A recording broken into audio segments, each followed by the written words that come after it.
Fun Sprue review. My name's Violet Sun and today I'm going to be taking a look at Bazdrogg Nekk-choppa, a single miniature by Games Workshop for Age of Sigmar. This kit is one of the promotional items for the Warhammer Plus subscription service. If you're a subscriber for a year, you get a choice of a model and the option to buy the other model. For the first year, I chose Bazdrogg here. Although I'm more of a 40k player, the Vindicator Assassin model looked too much like a display piece for me, and I wanted an actual gaming miniature. So I went with this guy. Let's get started by taking a good close look at the box.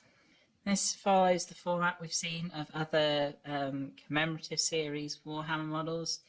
A lot of the box is very similar, the same banner, the same background with the winged Warhammer, and of course information about what system it is, how many miniatures you get in the box, and the model's name.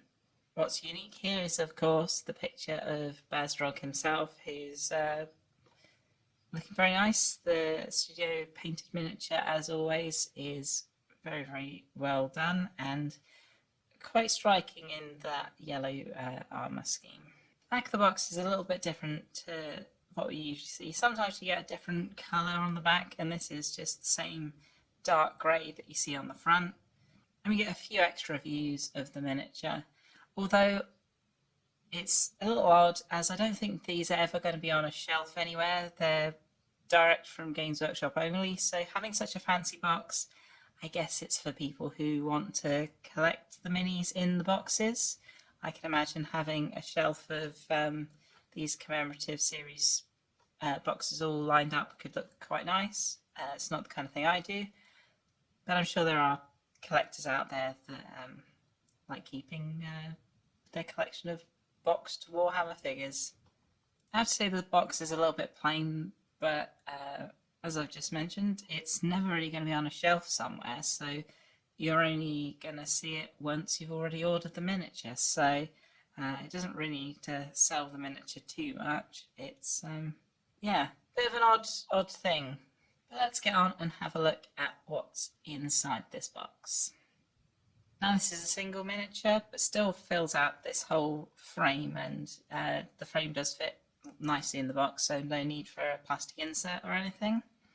Got a 60mm base. Bazdrogg is a rather large orc, so I can see why they decided to put him onto a 60mm rather than a 40 or 50mm base. And then of course some instructions on how to put him together. So we'll take a little look at the instructions before we look at the sprue.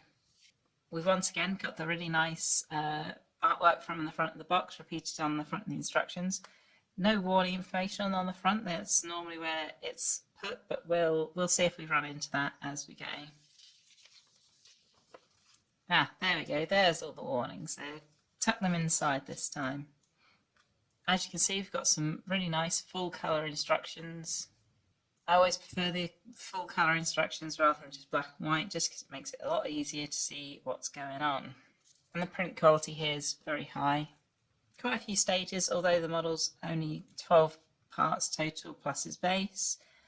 They're just taking you very slowly through, adding all the little bits and pieces, little accessories he's got. And then on the back, some basic stats for Bazdrogg, and even a key to decode what the stats mean in whatever your language happens to be. As long as your language is one of the 7 listed on the back here. Quite a nice glossy set of instructions, very clear on how to put the model together.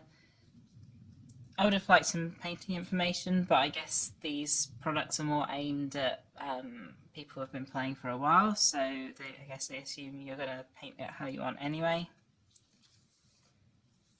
The stats are there. I'm not really that fussed by them. I kind of assumed that there must be a more comprehensive stat block somewhere, because this guy is obviously a character and I'm sure has more rules other than just his basic stats.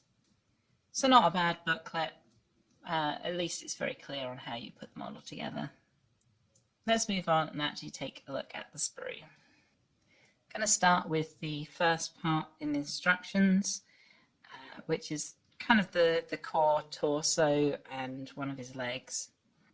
This also includes a big chunk of hero rock that he stood on, the texture on which actually looks really nice. Sometimes stonework doesn't look quite as good as this in plastic, but that looks quite nice and detailed.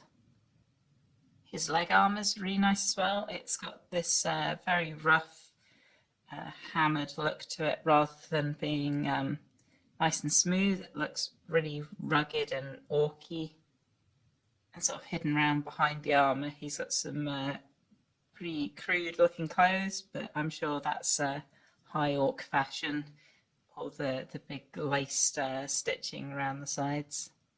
The torso itself is quite nice. It's got quite a lot of detail sculpted into it, even though a lot of this ends up covered up with armor panels later on.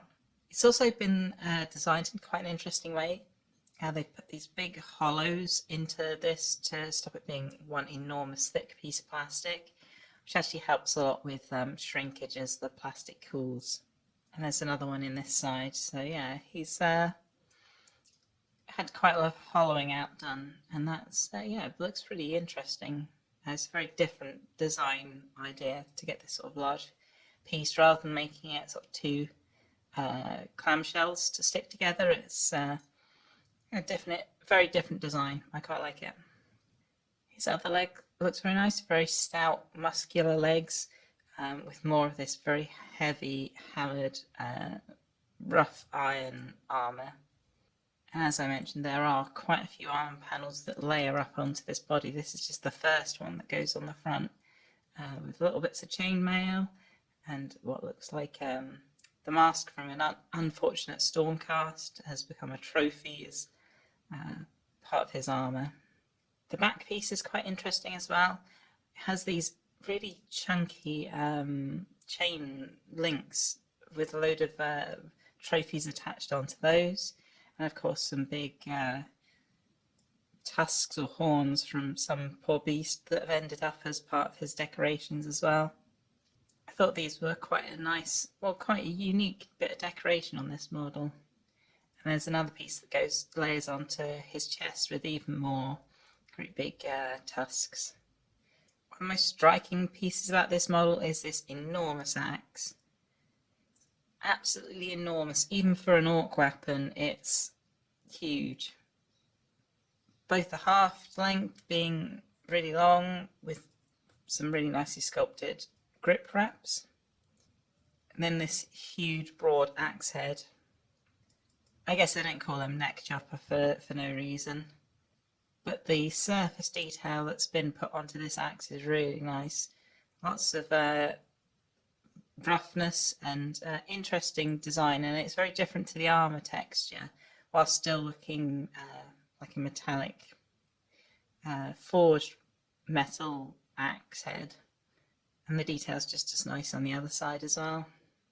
Now I can see this being really nice to paint, either if you're just doing washes and dry brushes, or if you're coming in and doing very fine non-metal metallic layering up of lots of blended colours. There's a lot of texture to work here for either sort of methods of painting. Here's a little knife that's attached to his belt with a similar sort of amount of really nice texture on it.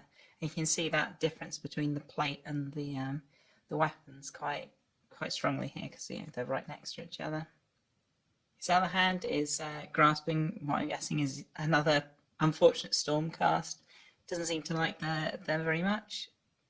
I like these. He's obviously muscular, but not too bulging veins. Sometimes the orcs can look a little, well, they're always quite cartoony, but this is more, I know, almost a more realistic, big muscular arm. Of course, you wouldn't know he was the boss if he didn't have massive, great big shoulder pads. It's very much a Warhammery thing. And this is really nice. Loads of little detail on this shoulder pad. And likewise on the other side, and this has got the kind of van brace armour as well, all built into one piece. I really like the face sculpt as well.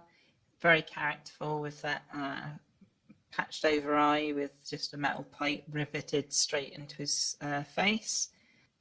And strangely, his kind of icon on his back has the same riveted plate. So I don't know if that's he's got someone else's skull and made it look like himself, or if that's some imposter of his previously that he's then shown who the real Bazdrogg is.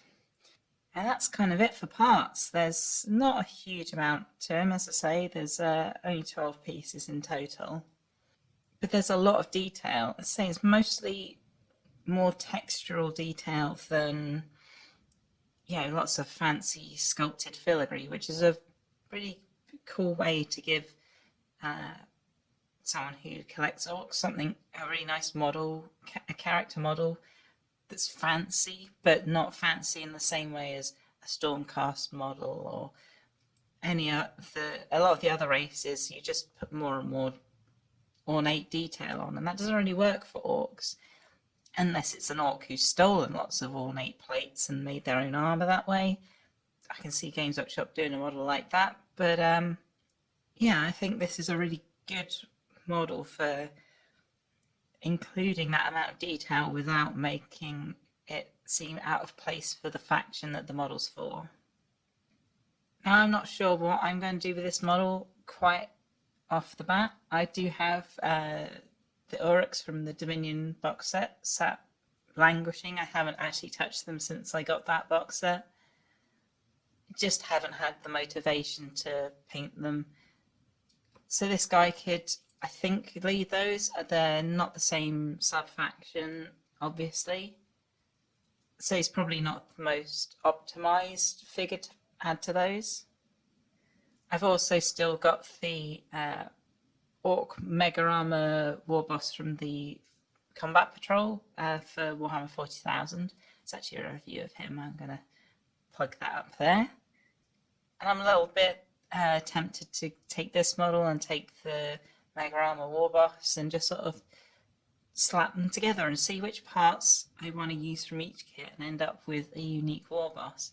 Or maybe 2 unique War Bosses. I guess we'll see.